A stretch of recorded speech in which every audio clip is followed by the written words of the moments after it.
नमस्कार दोस्तों, मैं सुप्रिया स्वागत करती हूँ आपका डिकोड एग्जाम के मिडाइवल हिस्ट्री क्लास में।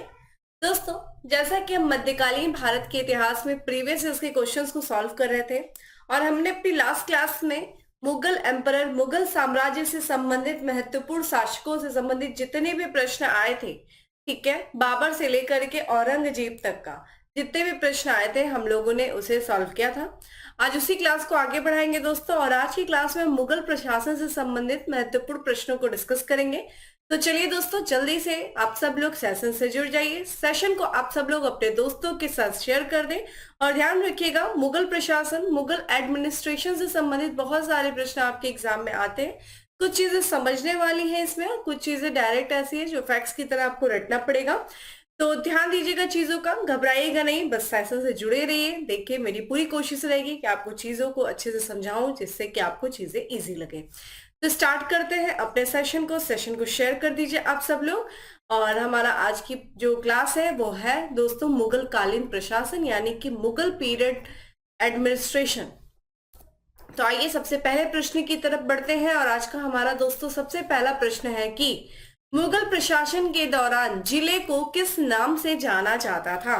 दोस्तों, जो साम्राज्य था, जो मुगल प्रशासन था, ठीक है, उसमें देखा जाए अपने एक तरीके से जो कई सारी प्रशासनिक इकाइयां थी, एक तरीके से देखा जाए शासन प्रशासन व्यवस्था को सुचारू रूप से चलाने के लिए जो पूरा साम्राज्य था वो कई इकाइयों में बटा रहता था। जिसमें बात करें दोस्तों, जो सबसे बड़ा, ठीक है, जो इकाई थी दोस्तों वो होती थी प्रांत। ठीक है, क्या होती थी दोस्तों? प्रांत। ठीक है, जिसे हम सूबा कहते थे उस समय। ठीक है, सूबा जो था, प्रांत जो होता था दोस्तों वो कई सारों, ठीक है, कई सारे सरकार, ठीक है, ध्यान रखिएगा, सरकार। सरकार क्या हो गया दोस्तों? उस समय जिला, जो वर्तमान का डिस्ट्रिक्ट होता है दोस्तों, उस समय मुगल साम्राज्य के समय उनको सरकार कहा जाता था। जो प्रांत होते थे, ठीक है, वो कई सारे जिले यानी कि सरकार में विभाजित होते थे। और कई जो सरकार होती थी दोस्तों वो कई सारे, ठीक है, परगना, ठीक है, ध्यान रखिएगा, किसमें दोस्तों? परगना, जिसे महल भी कहा जाता था दोस्तों। जी ठीक है, महल जो वर्तमान का दोस्तों क्या है, ये ध्यान रखिएगा, जो वर्तमान का क्या है? तहसील। जैसे आज वर्तमान में तहसील होता है दोस्तों, उसी समय परगना होता था। ठीक है, और तब परगना जो होता था दोस्तों ये कई सारे गांव का समूह होता था, यानी कि इस तरीके से देखा जाए कई सारे गांव मिलाकर के, ठीक है, एक परगना का निर्माण करते थे। तो साम्राज्य की जो सबसे छोटी इकाई हो गई दोस्तों, ध्यान रखिएगा, ये सबसे छोटी इकाई थी। ठीक है, किसके? साम्राज्य की। ठीक है, सबसे छोटी इकाई थी। ठीक है, चूंकि आपसे पूछ रहा है भाई जिले को कहा क्या जाता था, तो उस समय सरकार कहा जाता था। ठीक है, क्या कहा जाता था? सरकार कहा जाता था। तो हमें आंसर क्या हो गया दोस्तों? करेक्ट, डी हो गया। तो ये ध्यान रखिएगा दोस्तों, किस तरीके से चीजें जो है बटी हुई हैं, ये ध्यान रखिएगा। ठीक है, चलिए, मुगल काल में जनपद, जिला क्या कहा जाता था या फिर क्या कहलाता था? वही प्रश्न है, फिर से पूछा गया है, जनपद, जिला। अभी हमने आपको बताया है कि जो जिला होता था दोस्तों वो सरकार कहलाता था, यानी कि जो प्रांत होते थे वो सरकार में बटे होते थे, यानी कि किसमें? जिलों में बटे होते थे। जिला जो होता था दोस्तों वो परगना यानी कि महल में बटा होता था, जो कि वर्तमान में दोस्तों तहसील है। और परगना जो कि कई गांव का समूह था। शाहजहां के समय दोस्तों आगे चल करके, ठीक है, एक छोटी सी इकाई और भी आती है, चकला करके। ठीक है, चकला जो रहती है दोस्तों वो भी आती है एक तरीके से, ठीक है, जो कि परगना और सरकार के बीच में रहती है। एक छोटी इकाई और आती है, चकला, लेकिन वो जो है चकला, वो जो है वो सिर्फ और सिर्फ शाहजहां के समय ही रहती है। ठीक है, तो ये ध्यान रखिएगा मुगल साम्राज्य के बारे में। अगला है, मुगल काल में सेना का प्रधान निम्न में से कौन था? तो निम्न में से सेना का प्रधान कौन था दोस्तों, ये बताइए जल्दी से। ये क्या था? शाने पिल था, या फिर मीर बख्शी था, या फिर वजीर था, या फिर सेवाहे निगार था? दोस्तों बताइए जल्दी से, करेक्ट आंसर बताइए दोस्तों। यहाँ पे जो करेक्ट आंसर है वो है मीर बख्शी। ठीक है, कौन था दोस्तों? मीर बख्शी जो होता था वो क्या होता था दोस्तों?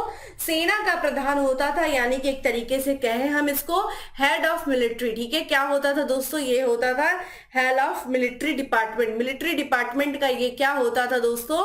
डिपार्टमेंट का ये मिलिट्री, ठीक है, मिलिट्री डिपार्टमेंट का ये क्या होता था? प्रमुख होता था। ठीक है, मीर बख्शी। इसके कार्य क्या होते थे दोस्तों, ये ध्यान रखिएगा, कार्य भी आपसे पूछा जा सकता है। तो ये जो सैनिकों की भर्ती, ठीक है, ध्यान रखिएगा, सैनिकों की भर्ती जो था, सैनिकों की, ठीक है, सैनिकों की भर्ती इसका कार्य था। और क्या कराता था भाई, सैनिकों का हुलिया लिखवाना, ठीक है, हुलिया लिखवाना सैनिकों का, ठीक है, हुलिया रखना उनका, ठीक है, हुलिया रखना। अच्छा, जो उस समय हम बात करें यहाँ पे घोड़ों को दागने की, जो अलाउद्दीन खिलजी ने प्रथा जो शुरू की थी, वो मुगलों ने भी, ठीक है, जारी रखा था। तो घोड़ों को दागना, ठीक है, घोड़ों को दागना, ठीक है, घोड़ों को दागने का कार्य भी यही करता था, ठीक है। और क्या कार्य होते थे दोस्तों, ये जो सैनिकों के अस्त्र शस्त्र, इन सबों को रखने का कार्य, ठीक है, सैनिकों के अस्त्र शस्त्र, ठीक है, अस्त्र शस्त्र रखने के कार्य, और साथ ही साथ उनके, ठीक है, रसद वगैरह का भी कार्य एक तरीके से यही करता था, ठीक है। कौन करता था दोस्तों, इसी की जिम्मेदारी थी, ठीक है। और ये ध्यान रखिएगा, मीर बख्शी के द्वारा दोस्तों एक जो है, ठीक है, पत्र, ठीक है, कौन सा एक जो है पत्र जारी किया जाता था, ठीक है, किसके नाम का दोस्तों, सरखत, ठीक है, ध्यान रखिएगा, ये सरखत, सरखत ध्यान रखिएगा, सरखत नामक एक प्रमाण पत्र, ठीक है, एक प्रमाण पत्र जारी किया जाता था दोस्तों, किसके द्वारा, इसी के द्वारा, ठीक है, किसके द्वारा, इसी के द्वारा, ठीक है, मीर बख्शी के द्वारा प्रमाण पत्र जारी किया जाता था, ठीक है, सरखत नामक, जिसके बाद जो है सैनिकों को क्या मिलता था, वेतन मिलता था, ठीक है, सैनिकों को वेतन प्राप्त करने के लिए ये सरखत नामक जो है प्रमाण पत्र दिखाना पड़ता था। उसके बाद जो है क्या होता था, उनको वेतन मिलता था। और ये सरखत नामक प्रमाण पत्र दोस्तों किसके द्वारा जारी किया जाता था दोस्तों, ये जारी किया जाता था मीर बख्शी के द्वारा जारी किया जाता था। अच्छा, इसमें एक दिया है वजीर, ठीक है, वजीर कौन होता था दोस्तों, तो वजीर जैसे प्रधानमंत्री, वजीर की यहाँ पे बात, वजीर की यहाँ पे बात करें दोस्तों, तो वजीर कौन होता था, प्रधानमंत्री। ध्यान रखिएगा, जो वर्तमान प्रधानमंत्री, काफी ज्यादा प्रमुख ये जगह था, ठीक है, प्रधानमंत्री को वजीर कहा जाता था। अगर हम वजीर के बारे में दोस्तों बात करें, वजीर जो होता था, ठीक है, तो ये दोस्तों ध्यान रखिएगा, ये शासन का, ठीक है, या फिर शासक के बाद कहते हैं सबसे महत्वपूर्ण पद होता था, ठीक है, शासक जो राजा होता था, ठीक है, राजा के बाद, ठीक है, शासक के बाद, ठीक है, शासक के बाद ये सबसे महत्वपूर्ण पद होता था, ठीक है, किसका, वजीर का, सबसे महत्वपूर्ण पद जो होता था ये वजीर का होता था, ये ध्यान रखिएगा, वजीर का, ठीक है, ये यहाँ पे सबसे महत्वपूर्ण पद था शासक के बाद, ठीक है।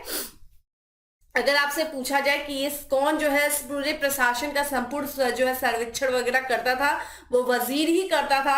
और अगर आपसे पूछा जाए कि मुगल काल का प्रथम जो है वजीर कौन था, तो बाबर के द्वारा नियुक्त किया गया था दोस्तों, निजामुद्दीन, ठीक है, जिसका नाम क्या था, ये ध्यान रखिएगा, निजामुद्दीन, ठीक है, निजामुद्दीन, ये नाम बहुत इंपॉर्टेंट है, निजामुद्दीन अहमद, जो कि ध्यान रखिएगा दोस्तों, ये जो है मुगल काल का, ठीक है, मुगल काल का, ठीक है, मुगल काल का पहला जो है वजीर था, ठीक है, ये बाबर के द्वारा नियुक्त किया गया था। हुमायूं का वजीर कौन था दोस्तों, ये ध्यान रखिएगा, हिंदू बेग, इंपॉर्टेंट, देखिए इंपॉर्टेंट, अकबर का बहुत ज्यादा इंपॉर्टेंट है, तो बैरम खां, ठीक है, बैरम खां वजीर रहते हैं, ठीक है। औरंगजेब के समय दोस्तों असद खां 31 वर्ष तक, सबसे लंबे समय तक रहने वाला अगर आपसे वजीर पूछे दोस्तों तो असद खां था, ठीक है, असद खां था, जिसको औरंगजेब के द्वारा नियुक्त किया गया था। ये 31 वर्षों तक ये वजीर के पद पे था औरंगजेब के समय, ठीक है। चलिए, मुगल शासन में मीर बख्शी का कर्तव्य था किसानों से टैक्स वसूल करना, आय व्यय का लेखा रखना, न्याय देना, या फिर भू राजस्व अधिकारियों का, ठीक है, पर्यवेक्षण करना। अभी बताया, देखिए मीर बख्शी दोस्तों जो होता था वो कौन होता था, ये सैनिकों का, ठीक है, प्रमुख भी होता था, साथ ही साथ ये भू राजस्व अधिकारियों का सर्वे जो है पर्यवेक्षण भी करता था, ठीक है, ये भी ध्यान रखिएगा। इसका जो करेक्ट आंसर है वो है डी है, ठीक है, ये क्या करता था, ठीक है, भू राजस्व जो अधिकारी थे उनका क्या करता था, ये पर्यवेक्षण भी करता था, ठीक है, ये ध्यान रखिएगा। और हमने आपको क्या बताया दोस्तों, मीर बख्शी के द्वारा कौन सा प्रमाण पत्र जारी किया जाता था, सरखत, ठीक है, ये ध्यान रखिएगा, सरखत, ठीक है, सरखत जो होता था ये जो है मीर बख्शी के द्वारा क्या किया जाता था, प्रमाण पत्र जारी किया जाता था, ठीक है, ये ध्यान रखिएगा, ठीक है। न्याय देने का काम देखिए फौजदार करता था, ठीक है, फौजदारी न्यायालय अभी भी देखिए फौजदार जो होता था ये न्याय वगैरह का कार्य करता था, ठीक है। आय व्यय का लेखा रखना, ठीक है। अगर देखिए एक और अधिकारी होता था, देखिए अमल गुजार, ठीक है, अमल गुजार जो होता था, ठीक है, अमल गुजार, ये ध्यान रखिएगा, ये भी आपसे पूछा जाता था। ये जनरली दीवानी न्याय, ठीक है, ठीक है, दीवानी न्याय प्लस दोस्तों यहाँ पे देखा जाए भू राजस्व व्यवस्था, इसकी भी देखरेख, बहुत सारे अधिकारी बहुत सारे कार्य करते थे, भू राजस्व व्यवस्था की भी देखरेख करता था दोस्तों, कौन करता था? अमल गुजार, ठीक है, ये भी ध्यान रखिएगा।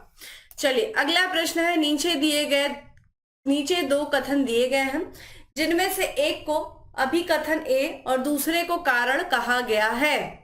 अभिकथन में देखिए क्या है, मुगल साम्राज्य मूल रूप से सैनिक राज्य था, केंद्रीय कारण क्या है, केंद्रीय शासन व्यवस्था के विकास की प्राण शक्ति उसकी सैनिक शक्ति पर निर्भर थी। क्या ये सही बात है कि मूल रूप से एक सैनिक राज्य था?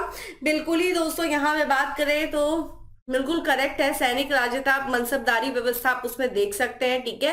बाकी देखा जाए क्या कारण था, क्योंकि जो केंद्रीय शासन व्यवस्था के विकास की जो प्राण शक्ति थी उसके सैनिक शक्ति पर ही निर्भर करती थी, जितनी अच्छी सैनिक शक्ति रहेगी उतना ही ज्यादा उनके साम्राज्य का विस्तार होगा, जो केंद्रीय शासन व्यवस्था है उसका विकास होगा। तो करेक्ट आंसर क्या हो गया दोस्तों, ए और आर दोनों सत्य है, और आर जो है वो ए का सही व्याख्या करता है, ठीक है। नेक्स्ट है, निम्नलिखित में से किसे मुगल सेना में चिकित्सक नियुक्त किया गया था? तो बताइए किसने जो है मुगल सेना में चिकित्सक नियुक्त किया गया था दोस्तों? तो ये इटली जो है, इटली का ये यात्री था, ठीक है, मनुची को जो है मुगल सेना में क्या किया गया था दोस्तों, ये जो है इसे मुगल सेना में चिकित्सक नियुक्त किया गया था। प्रारंभ में जब मनुची भारत आता है दोस्तों, तो ये जो है दारा सिकोह की सेना में, ठीक है, मनुची जो है ध्यान रखिएगा इतालवी, यानी कि ये इटली का, ठीक है, यात्री था, इतालवी यात्री था, ठीक है। जब ये शुरू में आता है दोस्तों, ठीक है, तो ये जो है दारा सिकोह जो कि शाहजहां का पुत्र था, औरंगजेब का भाई था, दारा सिकोह की सेना में, ठीक है, दारा सिकोह की सेना में, ठीक है, दारा सिकोह की सेना में क्या था दोस्तों, एक तोपची के रूप में इसने नौकरी किया था, ठीक है, तोपची के रूप में इसने नौकरी किया, ठीक है। बाद में देखा जाए दोस्तों, बाद में आगे चल करके लगभग जो है ये जो है जब दारा सिकोह की मृत्यु हो जाती है दोस्तों, तो 1659 में, ठीक है, इसने अपना पेशा बदल दिया और ये क्या बन गया दोस्तों, चिकित्सक बन गया, ठीक है। तो ये जो है फिर आगे चल करके ये चिकित्सक की तरह जो है नियुक्त किया गया, किसमें दोस्तों, मुगल सेना में, तो मनुची, ठीक है। नेक्स्ट है, निम्नलिखित कथनों पर विचार कीजिए। अहदी वे घोड़सवार सिपाही थे, कौन थे भाई? अहदी जो थे वो कौन से घोड़सवार सिपाही थे? जिन्होंने अपनी सेवाएं एकाकी प्रदान की, जिन्होंने किसी सरदार के साथ अपने को संलग्न नहीं किया, सम्राट जिनका आसन्न कर्नल था, जिन्होंने अपने को मिर्जाओं के साथ संलग्न किया। देखिए ये तो इनकरेक्ट है, क्योंकि इन्होंने किसी के साथ अपने आप को संलग्न नहीं किया था, जो दोस्तों अहदी थे, ठीक है। तो ये जो है इनकरेक्ट है। अगर हम फोर्थ निकाल दिए दोस्तों तो ये भी गलत हो जाएगा दोस्तों, ये भी गलत हो जाएगा। देखिए ये जो है अपनी जो है सेवाएं क्या करते थे, एकाकी प्रदान करते थे, बिल्कुल करेक्ट है। इन्होंने किसी सरकार के साथ अपने आप को संलग्न नहीं किया, और सम्राट ही इनका आसन्न कर्नल था, प्रमुख इनका कौन था दोस्तों, सम्राट ही हुआ करता था। तो करेक्ट आंसर क्या हो जाएगा दोस्तों, ये बी हो जाएगा। यहाँ पे दोस्तों हम बात करें, आपने मनसबदार सैनिकों के बारे में सुना होगा, ठीक है। तो मनसबदार जो सैनिक थे दोस्तों, मनसबदार सैनिकों के अलावा, ठीक है, मनसबदार जो सैनिक थे, ठीक है, मनसबदार सैनिकों के अलावा देखा जाए, ठीक है, अलावा दो और सैनिक थे, ठीक है, अलावा देखा जाए दो और सैनिकों के बारे में हमें उल्लेख देखने को मिलता है। दो और जो है घोड़सवार सैनिक थे, जिसका एक का नाम दोस्तों अहदी था, ठीक है, अगर हम बात करें अहदी था, और दूसरे का क्या नाम था दोस्तों, अगर देखा जाए तो दूसरा जो था दाखिला था, यानी कि दाखिली जिसको हम दाखिल करवा रहे हैं, ठीक है, किसके द्वारा करवा रहे हैं, ठीक है, राजा के द्वारा। लेकिन राजा अपनी सेवा के लिए नहीं करा रहे, ये जो मनसबदार थे ना, मनसबदारों की सेवा के लिए इनको दाखिल किया जाता था। अहदी दोस्तों जो होते थे, ध्यान रखिएगा, ठीक है, अहदी जो थे, ये जो सैनिक होते थे, ये बादशाह द्वारा नियुक्त किए जाते थे, ठीक है, किसके द्वारा नियुक्त किए जाते थे, बादशाह के द्वारा जो है ये नियुक्त किए जाते थे, और किसकी सेवा के लिए, बादशाह के लिए ही, ठीक है। उनके क्या होते थे, ये अंगरक्षक होते थे, ठीक है। जब अंगरक्षक रहेंगे तो ठीक है, ये किसी से भाई संलग्न नहीं होंगे, ये विशेष करके जो है बादशाह के ही साथ कार्य करेंगे, क्योंकि बादशाह की सुरक्षा सबसे पहले है। तो एक तरीके से ये क्या होते थे, ये बादशाह के द्वारा अहदियों को नियुक्त किया जाता था, और ये जो है इनको जो है अंगरक्षक की तरह ये कार्य करते थे, ठीक है। बल्कि इनका देखा जाए किसी भी तरह का मनसबदारों के साथ इनका कोई भी संबंध नहीं होता था, ठीक है। लेकिन अगर बादशाह आदेश देता था तो ये मनसबदारों के साथ जाकर के कार्य कर सकते थे। ठीक है, वही हम बात करें दोस्तों दाखिला, दाखिले को जो है नियुक्त तो किया जाता था बादशाह के द्वारा, दाखिल नहीं करते जैसे कि सैनिक में भर्ती चल रही, दाखिला चल रहा है, लेकिन ये मनसबदारों के लिए। ठीक है, ये मनसबदारों के लिए ध्यान रखिएगा, जो दाखिले होते थे दोस्तों ये जो है मनसबदारों के अधीन होते थे, तथा क्या किया जाता था, इनकी भर्ती, ठीक है, इनकी भर्ती हो गई, इनका वेतन होगा, ये सब जो है मनसबदारों के द्वारा दिया जाता था। कौन दोस्तों? दाखिल। ठीक है, तो ये ध्यान रखिएगा। मुगल प्रशासन में मुहतसिब था, भाई क्या था? मुहतसिब क्या था? जल्दी से कमेंट बॉक्स में आंसर करिए। देखिए, मुगल प्रशासन में जो मुहतसिब था, जिसका जो है ये स्थान औरंगजेब के समय में बहुत ज्यादा हो गया था, ये दोस्तों होता था, ये लोक आचरण का अधिकारी होता था। ये लोगों का जो आचरण देखना था कि किसका आचरण सही हो रहा है, सब लोग आचरण के अनुसार चल रहे हैं कि नहीं, ये जो है ये मुहतसिब था, जो कि लोक आचरण का अधिकारी होता था दोस्तों। और इसके बारे में ध्यान रखिएगा, ये नैतिक आचरणों का क्या करता था? निरीक्षण करता था। साथ ही साथ ये भी ध्यान रखिएगा, इसका एक अन्य कार्य था, ठीक है, ये नोट करके लिख लीजिए, जो आप जो है पूछेगा तो कंफ्यूज हो जाएंगे। मुहतसिब ये माप तौल, ठीक है, ध्यान रखिएगा, मेजरमेंट, ठीक है, नाप तौल, ठीक है, नाप तौल का निरीक्षण भी करता था। ठीक है, इसका भी निरीक्षण करता था। ठीक है, साथ ही साथ देखा जाए दोस्तों, ये जो था मूल्य नियंत्रण, ठीक है, प्राइस कंट्रोल, ठीक है, मूल्य नियंत्रण, प्राइस कंट्रोल का भी कार्य करता था। ठीक है, मूल्य नियंत्रण, ठीक है, ऐसा ना हो कोई कालाबाजारी करके किसी भी वस्तु का दाम बढ़ा दे। ठीक है, और मूल्य नियंत्रण का भी ये देख रेख करता था। ठीक है, कि देख रेख ये करता था। ठीक है, और सबसे इंपॉर्टेंट चीज दोस्तों क्या है, इसका जो स्थान है, ये औरंगजेब के समय में इसका कार्य बड़ा महत्वपूर्ण हो गया था। कारण क्या था? अगर हमने बात किया था औरंगजेब के समय में सबसे ज्यादा जो है धर्मांतरण किया जाता था। ठीक है, हिंदुओं को मुस्लिम इस्लाम जो है धर्म कबूल कराया जाता था, या फिर जबरदस्ती कई लोगों को इस्लाम जो है कबूल करवाया गया था। और ये देखता था कि ये लोग जो है जिन्होंने इस्लाम ग्रहण किया है वो इस्लाम के अनुसार जो है रह रहे हैं कि नहीं, सारे नियमों को देख रेख करता था। इसलिए इसका औरंगजेब के समय में इसका पद बहुत महत्वपूर्ण हो गया था, क्योंकि औरंगजेब के समय में ना सिर्फ सबसे ज्यादा लोगों का इस्लामीकरण किया गया, बल्कि उसके समय देखा जाए हिंदुओं को भी सबसे ज्यादा सैनिकों में भर्ती भी की गई थी। एक अपवाद स्वरूप आपको देखने को मिलेगा। तो ये पद उस समय बहुत ज्यादा महत्वपूर्ण हो जाता था। ठीक है, पत्र व्यवहार विभाग का अधिकारी कौन होता था दोस्तों? दरोगा। ये भी ध्यान रखिएगा, ये जो पत्र यानी कि संचार विभाग का जो अधिकारी होता था दोस्तों, इसको कहा जाता था दरोगा। ठीक है, दरोगा ए डाक, ठीक है, दरोगा ए, ठीक है, डाक चौकी, ये कहा जाता था। तो आपको ऐसे भी पता चल जा रहा है। ठीक है, चलिए अगला देखते हैं दोस्तों। अगला हमारा जो प्रश्न है वो क्या है? मध्यकालीन भारत में मनसबदारी प्रथा खास तौर पर इसलिए चालू की गई थी ताकि सेना में भर्ती की जा सके। ठीक है, सेना में भर्ती से तो संबंधित था, लेकिन विशेष करके जो मनसबदारी व्यवस्था थी जो कि मुगलों की दशमलव, ठीक है, ध्यान रखिएगा, किस पर आधारित थी दोस्तों? दशमलव, ठीक है, जो पद्धति पर आधारित थी, वो देखा जाए जो चालू की गई थी। इसका मूल कारण था कि जो साफ सुथरा प्रशासन क्या हो सके दोस्तों? लागू हो सके। ठीक है, तो साफ सुथरा प्रशासन लागू करने के लिए जो मध्यकालीन भारत में मनसबदारी प्रथा को चालू किया गया था। बेसिकली देखा जाए भारत में मनसबदारी प्रथा दोस्तों ये किसके द्वारा चालू किया गया था? ये अकबर के द्वारा। देखिए, मनसब जो है ये एक अरबी शब्द है। ठीक है, अरबी शब्द है, और अगर हम बात करें इसका अर्थ क्या होता है, मनसब का अर्थ होता है दोस्तों, ठीक है, ध्यान रखिएगा, पद। ठीक है, क्या होता है? पद, यानी कि स्टेटस होता है। ठीक है, पद जो होता है आपका क्या पद है।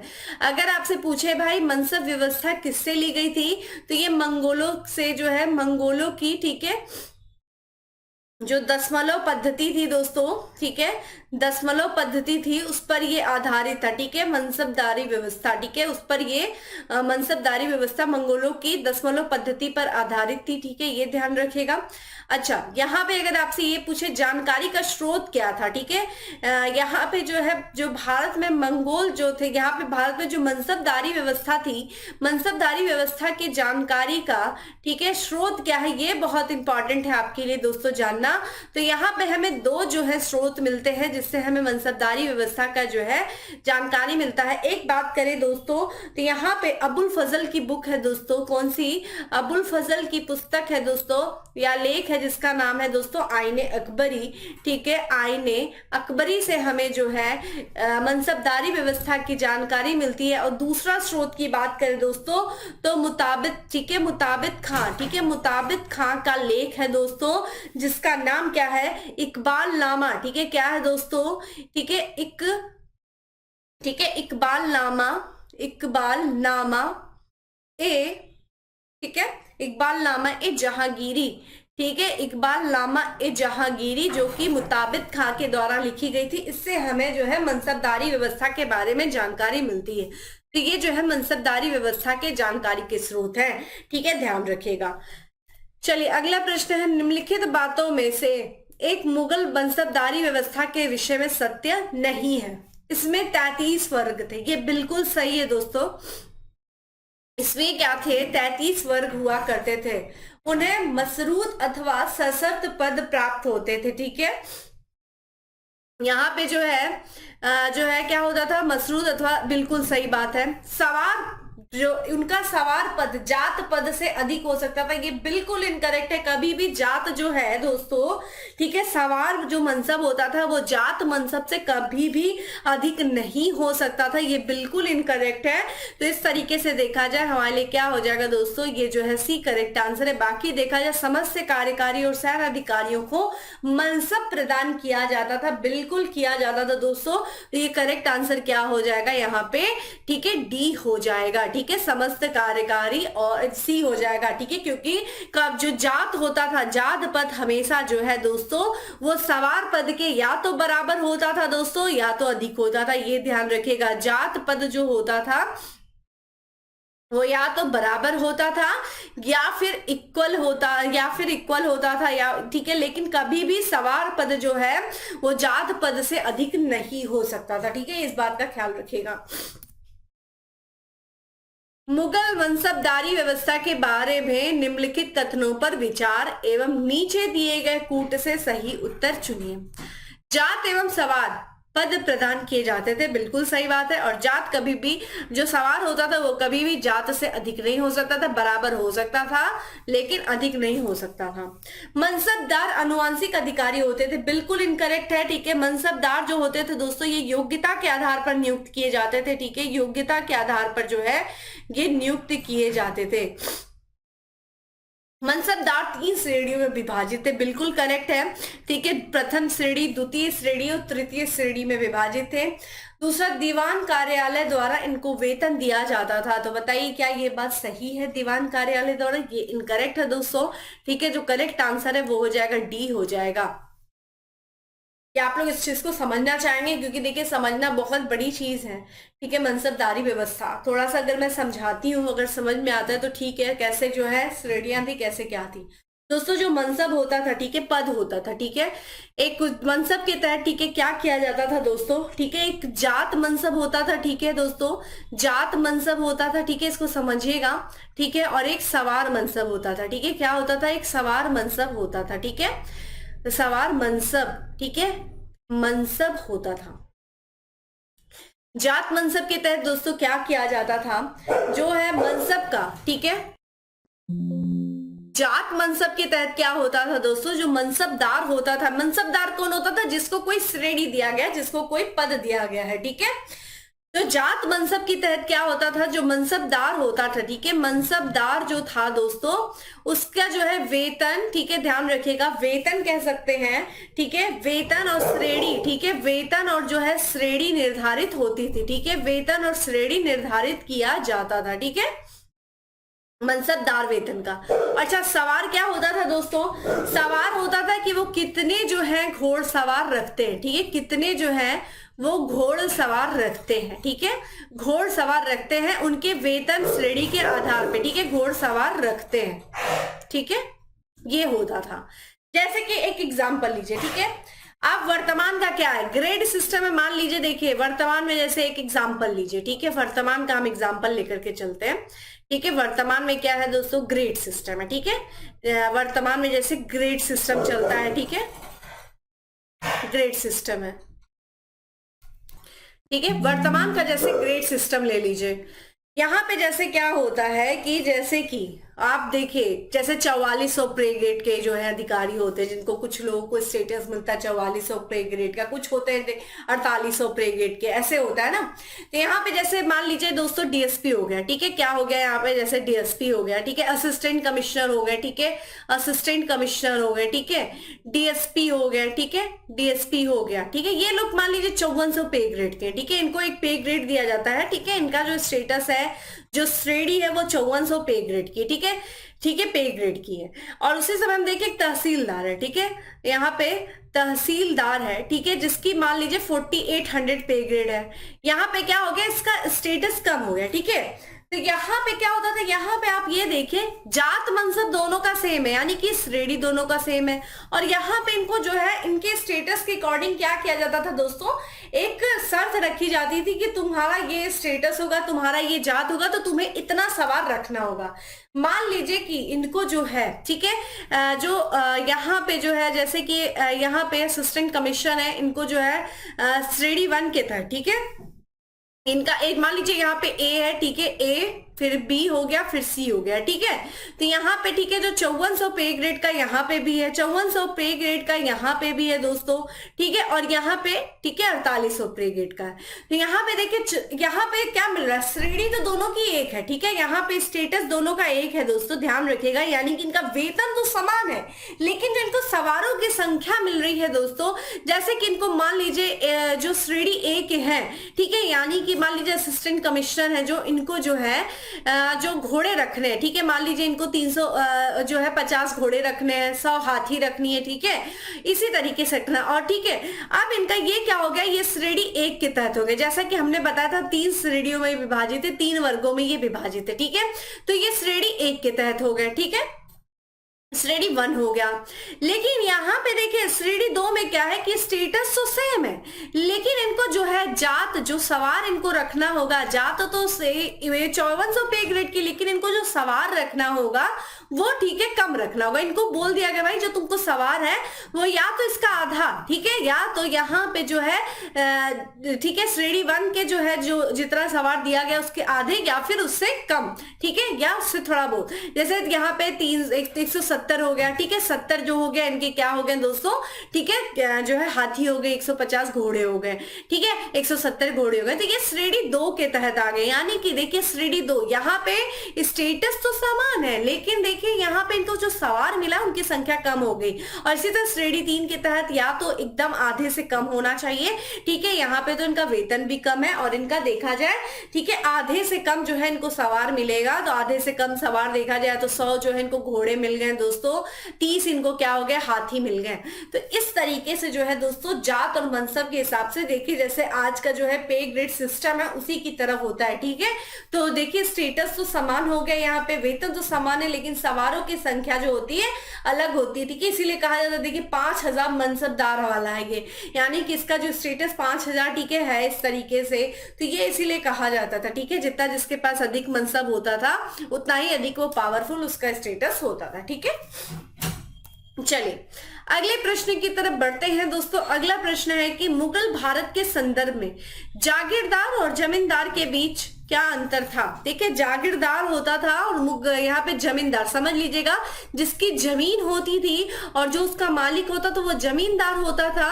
और जागीर क्या होती थी दोस्तों, देखिए शासकों के द्वारा जो है वेतन के बदले भूमि का टुकड़ा दिया जाता था, ठीक है, वेतन के बदले क्या होता था, भूमि का टुकड़ा दिया जाता था, भूमि का टुकड़ा दिया जाता था, जिसे कहा जाता था जागीर। और जागीर को रखने वाला क्या होता था दोस्तों, वो जागीरदार होता था।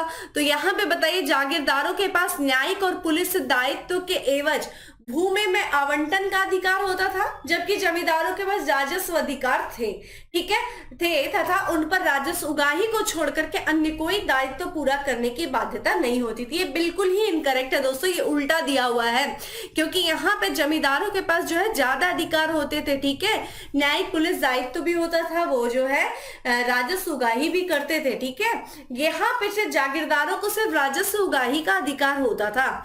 जागीरदारों को किए गए भूमि आवंटन जो होता था वो वंशानुगत होते थे और जमींदारों के राजस्व अधिकार वंशानुगत नहीं होते थे। ये भी इनकरेक्ट है दोस्तों, ये उल्टा दिया हुआ है। ये जो भूमि आवंटन होता था जागीरदारों का, ये वंशानुगत नहीं होता था। जमींदारों का जो अधिकार होता था ये वंशानुगत होता था, हस्तांतरित नहीं किया जा सकता था, लेकिन ये क्या होता था, वंशानुगत होता था। तो करेक्ट आंसर दोस्तों क्या हो जाएगा, डी हो जाएगा, न तो ए और न ही, ठीक है, सेकंड। तो यहां पे आप समझ गए होंगे, उम्मीद करती हूं। अगला है मुगल कालीन भारत में राज्य की आय का प्रमुख स्रोत क्या था। तो राज्य की आय का जो प्रमुख स्रोत था दोस्तों वो भू राजस्व था, ठीक है, भू राजस्व था, ठीक है।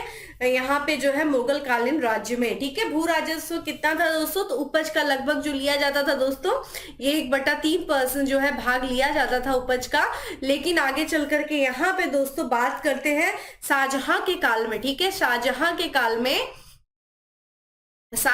काल में ये जो है उपज का, ठीक है, 1/5 जो है, ध्यान रखिएगा, उपज का कितना हो गया था दोस्तों, ये जो है 50% लोग लेने गए थे, यानी कि 1/2 हो गया था, ठीक है, 1/2 भाग जो है शासन काल में बहुत अधिक राजस्व वसूला जाता था, ठीक है, किसके काल में, शाहजहां के शासन काल में, ठीक है।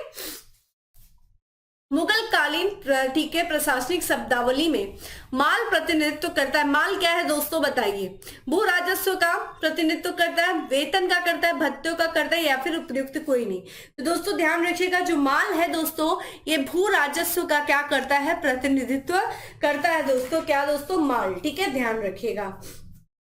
अच्छा, इसमें अगर पूछा जाए दोस्तों वित्त विभाग का प्रमुख कौन होता था दोस्तों, अगर आपसे पूछा जाए भाई वित्त विभाग का प्रमुख कौन होता था, ठीक है, वित्त विभाग का, ठीक है, प्रमुख कौन था, अगर आपसे पूछा जाए तो यहाँ पे जो करेक्ट है, यहाँ पे भी आपको पता होना चाहिए, ठीक है, दीवान एक कुल जो होता था, ठीक है, दीवान एक कुल जो होता था ये वित्त विभाग का प्रमुख होता था, यानी कि वित्त मंत्री होता था, ठीक है, वर्तमान का फाइनेंस मिनिस्टर देखिए, ठीक है, वित्त मंत्री होता था, ठीक है। अभी अंतरिम बजट जारी किया गया, ध्यान रखिएगा, पता होना चाहिए अंतरिम बजट, फुल बजट क्या, अंतरिम बजट इलेक्शन के पहले जारी किया जाता है, ठीक है, जब सरकार बन जाएगी तो उसके बाद फुल बजट आएगा, ठीक है।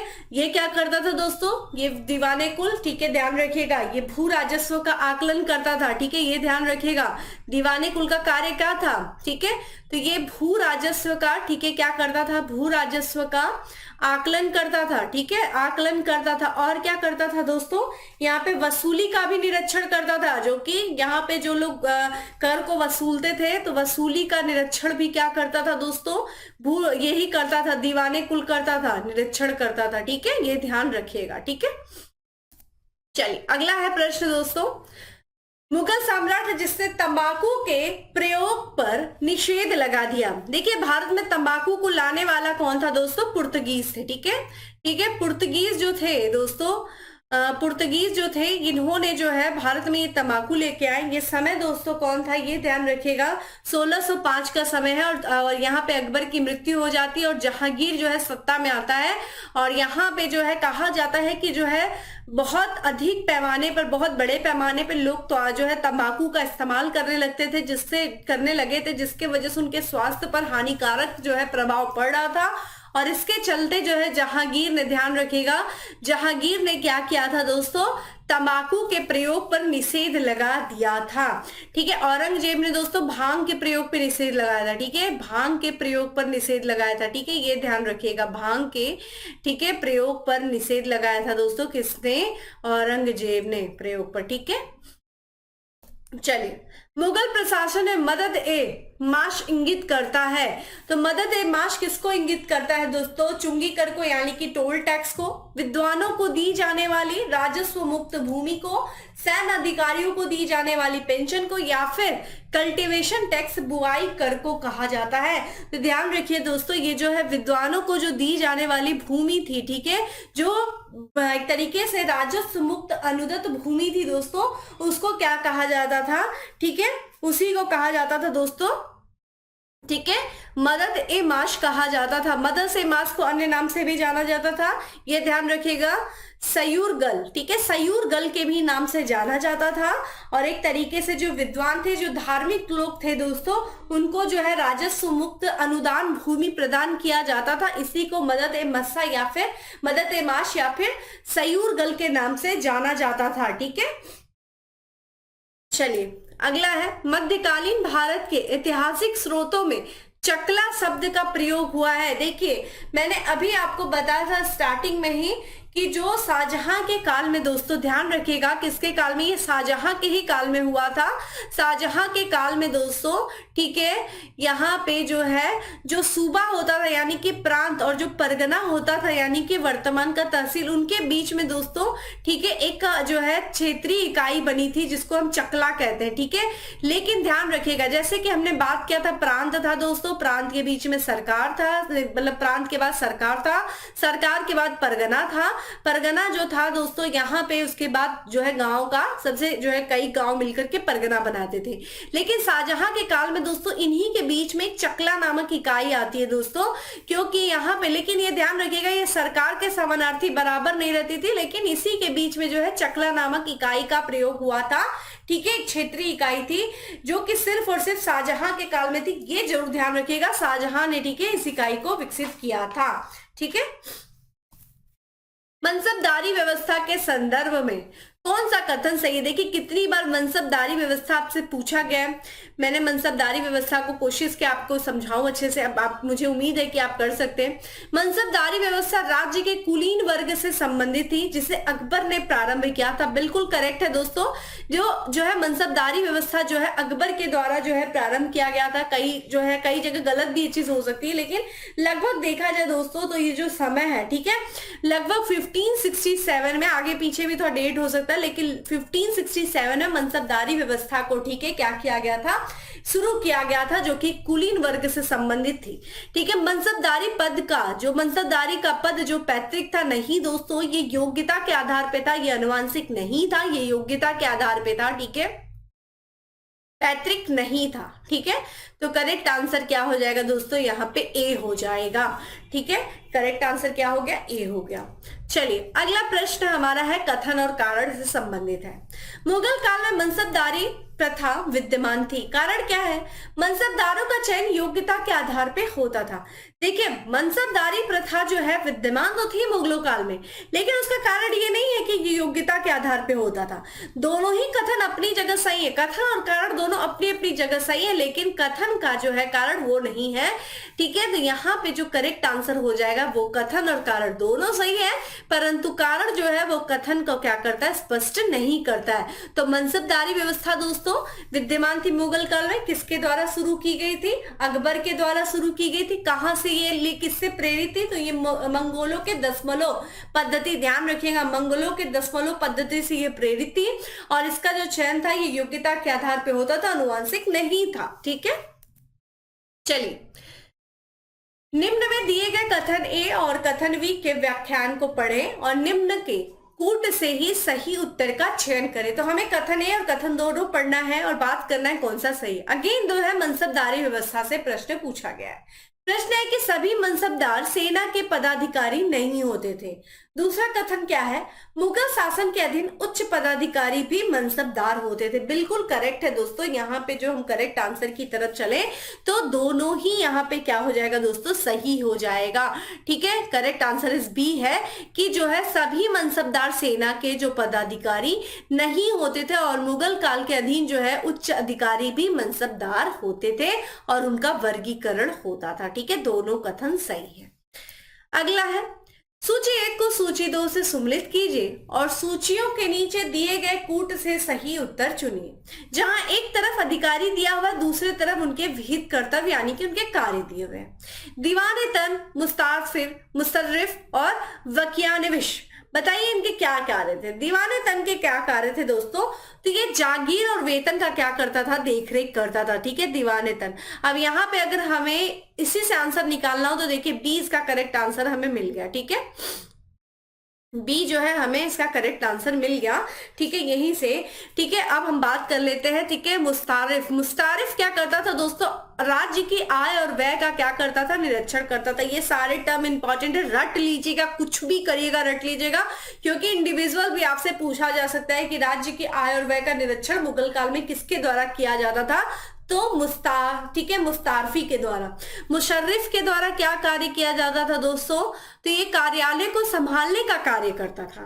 वहीं वकियानविश जो था ये प्रमुख घटनाओं और फरमानों को, जो फरमान आते थे उनको सूचीबद्ध करता था, ठीक है, करेक्ट आंसर इज बी।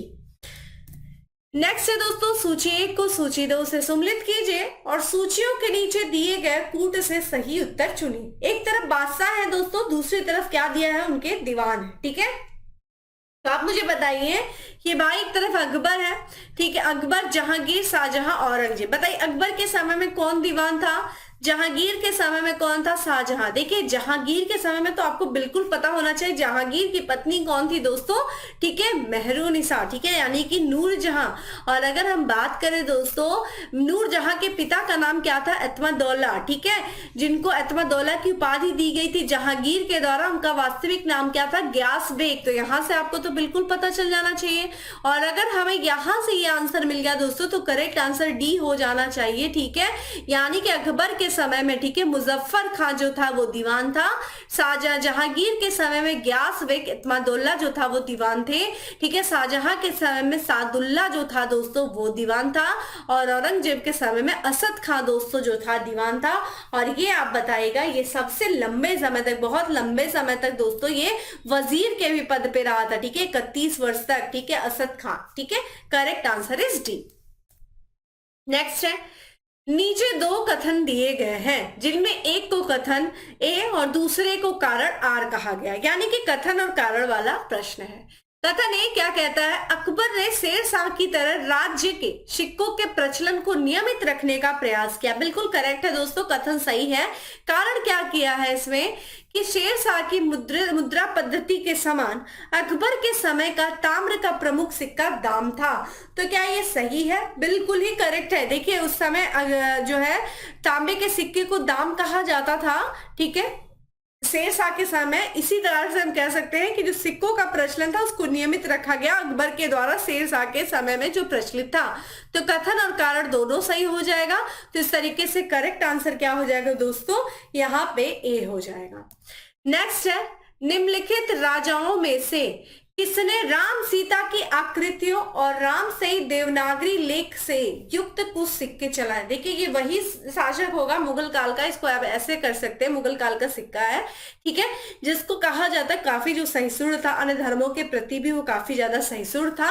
वो कौन था दोस्तों? अकबर था, ठीक है। अकबर ने दोस्तों, ठीक है, क्या किया था? राम सीता की आकृति और राम सहित देवनागरी युक्त सिक्के चलाए थे। जैनुल आबदीन दोस्तों कौन था? ये, ठीक है, कश्मीर का शासक था। इसे जो है कश्मीर का अकबर कहा जाता था, ठीक है। नेक्स्ट है, मुगल शासन में तांबे का सिक्का कहलाता था दोस्तों, क्या कहलाता था? मुगल काल में जो तांबे का सिक्का था उसे क्या कहा जाता था? रुपया कहा जाता था, दाम कहा जाता था, टंका या सशमी कहा जाता था। तो मुगल काल में दोस्तों जो तांबे का सिक्का था उसे दाम कहा जाता था। करेक्ट आंसर इस बी है। और ये ध्यान रखिएगा, तांबे का जो सबसे छोटा सिक्का होता था, ठीक है, ये भी ध्यान रखिएगा, ठीक है, तांबे का, ठीक है, तांबे का सबसे छोटा, ठीक है, सबसे छोटा, ठीक है, सबसे छोटा सिक्का जो था वो क्या कहलाता था दोस्तों? ये ध्यान रखिएगा, ये कहलाता था जीतल, ठीक है, सबसे छोटा जो सिक्का था वो जीतल कहलाता था। रुपया दोस्तों जो चांदी का सिक्का होता था उसको रुपया कहा जाता था। और दाम कितना होता था दोस्तों? तो यहाँ पे 1 रुपए का 40वां भाग, ठीक है, रुपए का, ठीक है, ध्यान रखिएगा, रुपए का, ठीक है, 40वां भाग जो होता था वो दाम होता था, ठीक है। चलिए निम्नलिखित में से किस शासक ने शाहरुख नामक चांदी का सिक्का चलाया था? शाहरुख नाम से चांदी का सिक्का दोस्तों मुगल वंश के संस्थापक यानी कि बाबर ने जो है शाहरुख नाम का चांदी का सिक्का चलाया था। इंपॉर्टेंट है, ठीक है। अगला है, मध्यकाल में बटाई शब्द का अर्थ था धार्मिक कर था, लगान निर्धारण का तरीका था, धन कर था या फिर संपत्ति कर था? दोस्तों ये लगान निर्धारण का एक तरीका था, ठीक है, बटाई, ठीक है, बटाई शब्द जो था ये मध्यकाल में, ठीक है, लगान निर्धारण कर का जो क्या होता था एक तरीके से ये अर्थ था, ठीक है। नेक्स्ट है दोस्तों, अकबर के शासन काल में दक्कन में निम्न पद्धतियों में से कौन सा भू राजस्व वसूली का प्रचलित आधार था? मतलब दक्कन में, ठीक है, यहाँ पे देखिए नॉर्थ में जो था वो उपज का लिया जाता था, दक्कन में किस आधार पे जो है भू राजस्व वसूली की जाती थी? तो हलों की संख्या के आधार पे दोस्तों, हलों की संख्या के आधार पे जो है दक्कन में, ठीक है, भू राजस्व को वसूल किया जाता था। ये चीज ध्यान रखिएगा, ठीक है। नेक्स्ट है और आज का लास्ट क्वेश्चन है, निम्नलिखित में से किस मुगल कालीन नहर का निर्माण फिरोज शाह की रजबवाह को पुनर्जीवित करके किया गया? तो कौन सी नहर थी जो फिरोज शाह के द्वारा निर्मित नहर थी जिसका नाम था रजबवाह, उसको पुनर्जीवित करके जो है उस नहर का निर्माण किया गया? जल्दी से कमेंट बॉक्स में आंसर करते रहिए दोस्तों, क्या थी उस नहर का नाम? ठीक है, उस नहर का नाम था शहाब नहर, ठीक है, ध्यान रखिएगा। शहाब नहर जो है ये फिरोज शाह की, ठीक है, रजबवाह को पुनर्जीवित करके निर्मित की गई नहर थी, ठीक है। चलिए, तो दोस्तों ये था आज का हमारा मुगल कालीन प्रशासनिक व्यवस्था से संबंधित महत्वपूर्ण प्रश्न जो अभी तक आपके एग्जाम में पूछे गए। कुछ नई शब्दावलियों को भी मैंने बताने का प्रयास किया, अच्छे से इसको पढ़िए, यहीं से ज्यादा प्रश्न आएंगे। प्रशासनिक व्यवस्था से साहित्यिक, ठीक है, स्थापत्य, साहित्य स्थापत्य, इसको एकदम खोल के पढ़ लीजिएगा, ज्यादा प्रश्न यहीं से पूछे जाते हैं, बादशाहों से तो कम, लेकिन बादशाहों के समय की जो स्थापत्य कला, ठीक है, साहित्य कला और ठीक है प्रशासनिक व्यवस्था, ये ज्यादा प्रश्न पूछे जाते हैं, ये ज्यादा इंपॉर्टेंट है और लोग ज्यादा इसी में कंफ्यूज होते हैं, ठीक है। तो अच्छे से ध्यान से पढ़िए, फिर मिलते हैं अगले सेशन में, तब तक के लिए bye, have a nice day.